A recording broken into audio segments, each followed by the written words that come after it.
Des engagements coûtent très cher à nos organisations, environ 14 000 € selon l'IBET 2020. Vous l'avez dit à la dernière capsule, le plus grand gaspillage dans nos organisations est le désengagement de nos salariés. Nous allons aborder les 5 secrets des entreprises qui ont le fort taux de collaborateurs engagés. Restez jusqu'à la fin car le 5e secret est de loin le plus important.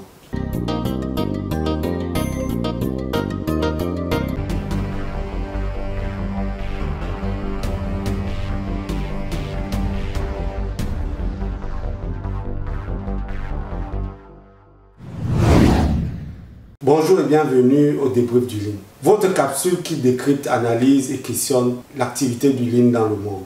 Le débrief du Lean est un produit du Lean Excellence Institute, qui est un organisme qui promeut l'excellence opérationnelle. Nous regroupons en notre sein des enseignants-chercheurs, des managers, des ingénieurs, des chefs de projet qui contribuent au travers des conférences, au travers des formations, des accompagnements de coaching, de la conduite du changement. Nous contribuons ainsi à l'essor et à la promotion du Lean Management. Aujourd'hui, nous allons décrypter les 5 secrets des entreprises qui ont réussi, des entreprises qui ont une forte performance et des entreprises qui ont vu le taux d'engagement de leurs collaborateurs croître. Ces entreprises-là n'ont pas le même niveau de maturité de ces secrets que nous allons évoquer tout à l'heure. Mais il y a une seule chose, un seul trait qu'ils ont en commun, c'est que ces entreprises-là ne font pas du Lean. Ces entreprises sont Lean. Il est important ici, tout d'abord, avant de commencer, je sais que dans les commentaires, certains me poseront la question de savoir c'est quoi le Lean. Je vais commencer par dire ce que le Lean n'est pas. Le Lean n'est pas une boîte à outils qui vise à réduire les coûts, en réduisant systématiquement les gaspillages tout azimut. Le Lean n'est pas fait pour réduire le personnel. Le Lean n'est pas une boîte à outils. C'est ce qu'il faut retenir. Maintenant, le Lean, c'est quoi? Le Lean, c'est un système. Le Lean, c'est un système d'apprentissage qui vise à améliorer sans cesse la valeur rendue au client. Ayant donc défini ce que c'est que le Lean, nous allons donc nous attarder sur les 5 secrets de ces entreprises qui voient leur performance croître au fil des jours.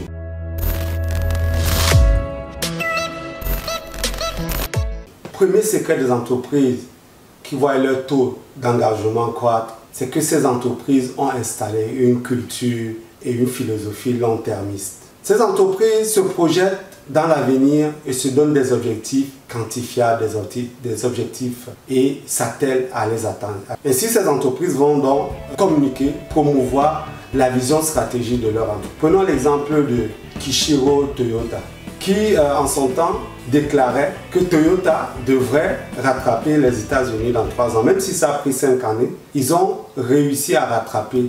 Mais faire un plan sur 5 ans ne voudrait pas dire qu'on abandonne des plans à 1 an ou à quelques mois. Kishiro, en se donnant ce challenge, ce défi de rattraper la performance des Américains, s'est donné d'abord des objectifs aussi court-termistes, qui étaient d'aller étudier le système de Ford, le système de Taylor, et puis de s'approprier ces systèmes-là et de se faire accompagner davantage par DEMI. C'est ainsi que Toyota a réussi à rattraper la performance des Américains.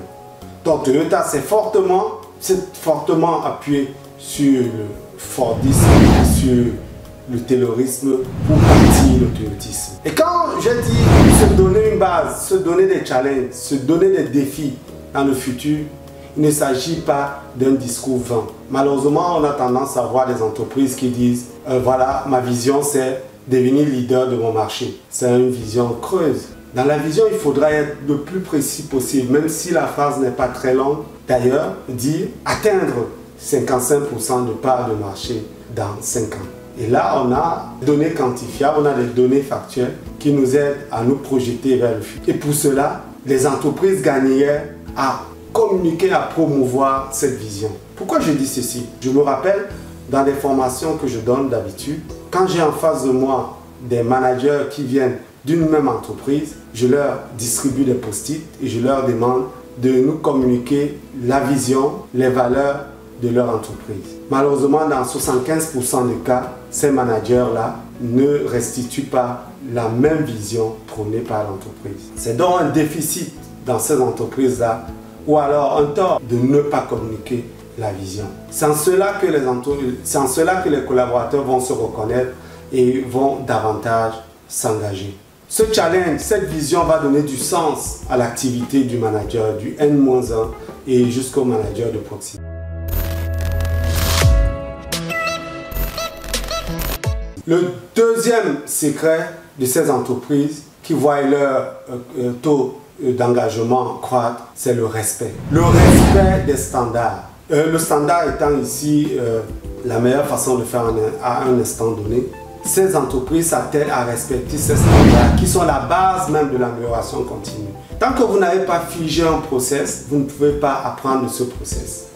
Si chacun vient faire à sa sauce, il est évident que la variabilité va tuer les améliorations que vous allez mettre en place. Donc les entreprises qui ont une performance globale forte ont des standards et des process aussi forts. En deuxième lieu, c'est le respect des hommes, le respect de la valeur humaine.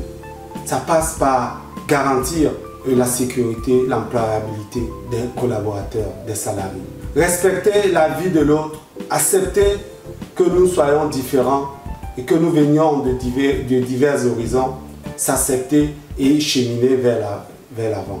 Ici, le respect de l'homme donne ce caractère-là humanitaire, et non seulement un caractère humanitaire, mais la diversité, c'est une force. En plus, lorsqu'on parle de respect, on parle du respect du client. Respecter le client ne voudrait pas dire seulement respecter le client final, celui-là qui définit la valeur.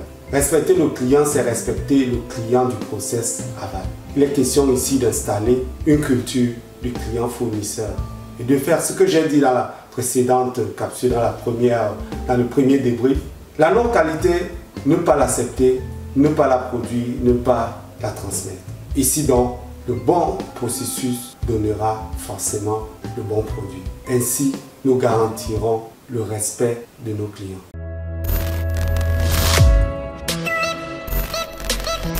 Le troisième secret, c'est ce que les Japonais appellent le gemba, le terrain, là où se crée de la valeur. Les managers des entreprises qui voient leur performance croître au fil des jours et l'engagement de leurs collaborateurs aussi, ont installé une culture du terrain.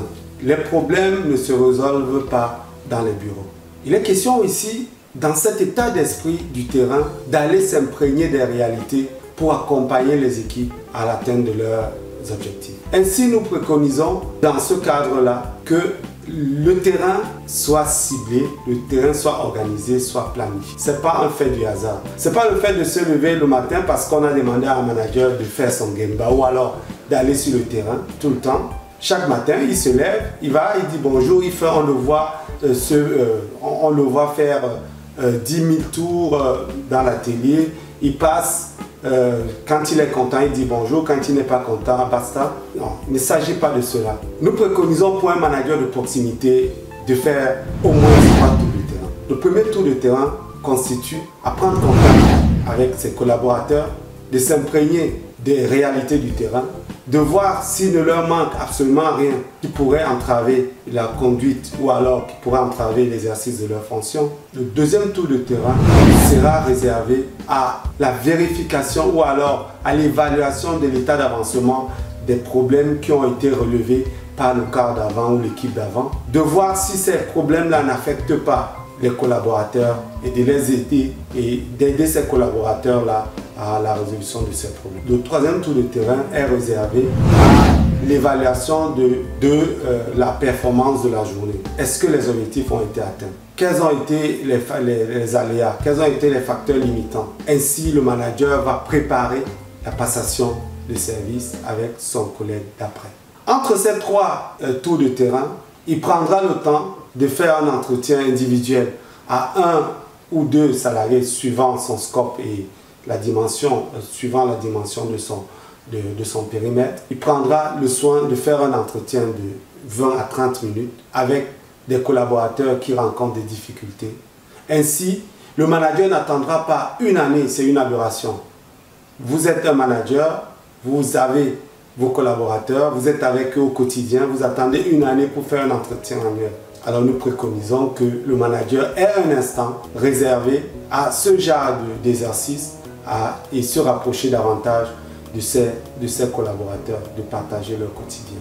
C'est ainsi que ces collaborateurs se verront davantage aidés et davantage impliqués dans leurs responsabilités.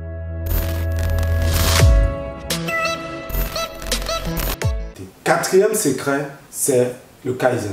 Le Kaizen, c'est un gros mot, Le Kaizen, en japonais, c'est l'amélioration continue. Il est important de relever qu'aucun process n'est parfait. Partant donc de ce postulat qu'aucun process n'est parfait, il est important d'installer une culture d'amélioration continue et une culture de résolution de problèmes. Mettre en place une culture d'amélioration continue revient à mettre en place une organisation, une structure, des process et libérer du temps aux collaborateurs, à toute l'entreprise pour qu'elle puisse résoudre les problèmes au fil de l'eau. Il n'est pas question ici de consacrer ou alors de délaisser la résolution de problèmes ou l'amélioration continue aux stagiaires, aux méthodistes, à certaines personnes, aux ingénieurs.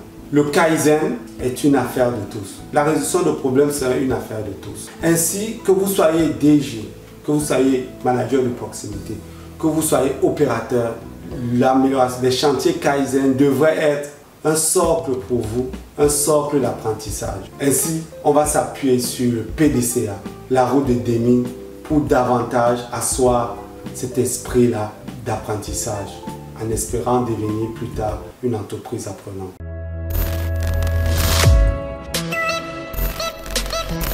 Le cinquième et le dernier secret, le plus important, c'est le travail d'équipe, c'est l'esprit d'équipe. Sans esprit d'équipe, le challenge, le Kaizen, le standard, les AIC, les animations à intervalles courts, le Gemba n'ont pas de sens. Il est important ici, avant de s'appesantir avant de s'attarder sur l'esprit d'équipe, de revenir sur la notion. Il ne faut pas confondre le travail de groupe avec le travail d'équipe. C'est quoi travailler en groupe?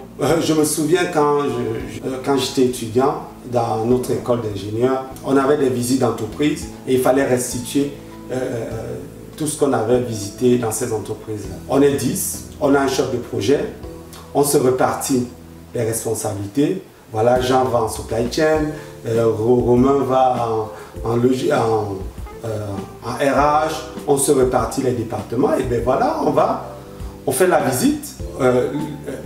Une semaine avant la restitution, on se prépare, on fait notre rapport et le jour de la restitution, on se retrouve là.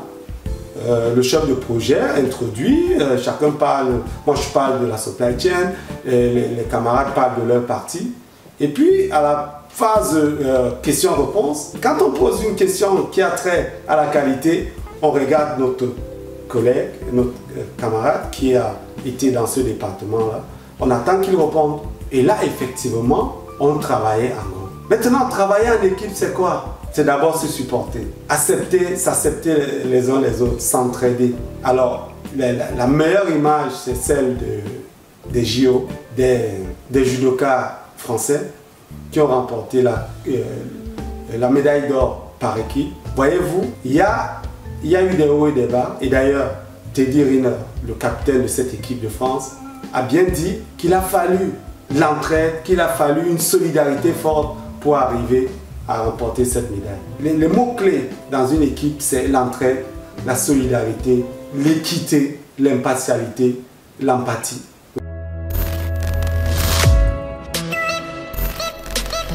Nous arrivons au terme de cette capsule. J'espère que vous avez aimé. Si tel est le cas, je vous invite à vous abonner, pour ceux qui ne l'ont pas encore fait, à liker et à partager à celles et ceux qui ont de l'appétence pour l'excellence opérationnelle. Je vous donne rendez-vous la prochaine fois pour une prochaine capsule. N'hésitez pas, si vous avez des sujets sur lesquels vous aimeriez qu'on décrypte ou qu'on analyse, dites-nous dans les commentaires et nous en prendrons compte. Je vous remercie. Bye bye. Bonjour à tous. La pandémie a surpris toutes les organisations et certainement la vôtre. Elle a rebattu les cartes et remis en question certaines méthodes de travail. Comment réussir une transformation résiliente, efficace, pérenne et viser l'excellence? Pour vous aider à répondre à ces questions, Nous sommes la Lean Excellence Institute et notre but est de promouvoir la pensée Lean en Europe, en Afrique et partout dans le monde. Et pour ce faire, nous vous proposons d'accompagner toute entreprise à sortir de ses eaux troubles en diffusant la pensée Lean via les bonnes pratiques, les diagnostics, le REX, les formations et le coaching.